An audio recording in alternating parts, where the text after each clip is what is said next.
Dungeons & Dragons is leaning into 1980s nostalgia for its 2024 Core Rulebooks. But is that the right play? It's a bold strategy, Cotton. Let's see if it pays off for them. This week, Wizards of the Coast revealed the cover of the new Dungeon Masters Guide, which will be released in November as part of the 2024/2025 Core Rulebook release. The cover shows Venger alongside Warduke and Skyla, don't know how her name is pronounced, summoning an army of skeletons while a Dracolich lurks in the background. The cover itself is pretty nice looking, as expected by something made by Tyler Jacobson, who also did the cover of the Player's Handbook. But the choices of who appears on the cover is a bit, well, odd.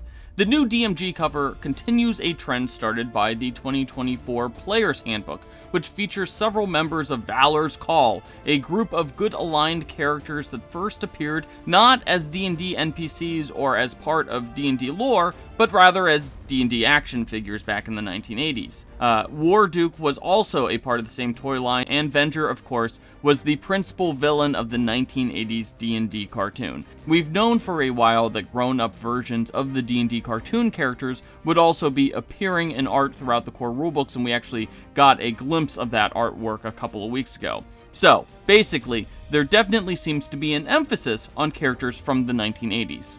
Now, a nostalgia play isn't necessarily a bad thing. Stranger Things, one of the pieces of media that helped heighten D&D's brand over the past decade, is a show that's steeped in 1980s nostalgia. The show is all about 1980s nostalgia. And putting Venger and Warduke and Strongheart on the covers of these books does appeal to a certain generation. You know, Gen X and Boomers. But I wonder whether Venger or Warduke is really a stronger draw than the likes of Vecna or Acer Arak or Xanathar. The pivot here seems to be moving away from the characters that formed a major part of D&D lore, characters from the most unforgettable adventures of all time, and two characters associated with the D&D brand, but weren't actually part of any real D&D adventures, at least not until recently. Is that because we see more and more D&D players create their own stories as opposed to use the official campaigns, which makes characters from those campaigns less impactful?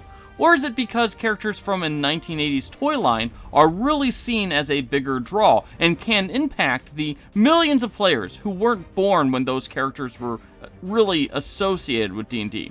And we will note that the LJN action figure line where most of these characters first appeared was released in 1983, meaning that you'd have to be over 40 years old to have been born before these figures were on the shelves, and likely you would be nearing 50 to have actually played with them. There's some psychic damage for you old-timers watching this. I feel so old. Now, on the plus side, these characters seem to be a big part of upcoming D&D plans. Both the League of Malevolence, and God, I hate that name, and Venger will be appearing in upcoming D&D adventures, which will at least further introduce or establish many of these characters to D&D fans. We'll note that most of the League of Malevolence and the associated Valor's Call appeared in the 2021 adventure, The Wild Beyond the Witchlight, so at least people know what these characters are if they've played through that adventure. So maybe this is just a case of future prepping, but more likely, it's a weird nostalgia play. Anyways, are you excited to see Venger on the DMG's cover? Let us know in the comments, and don't forget to hit those like and subscribe buttons.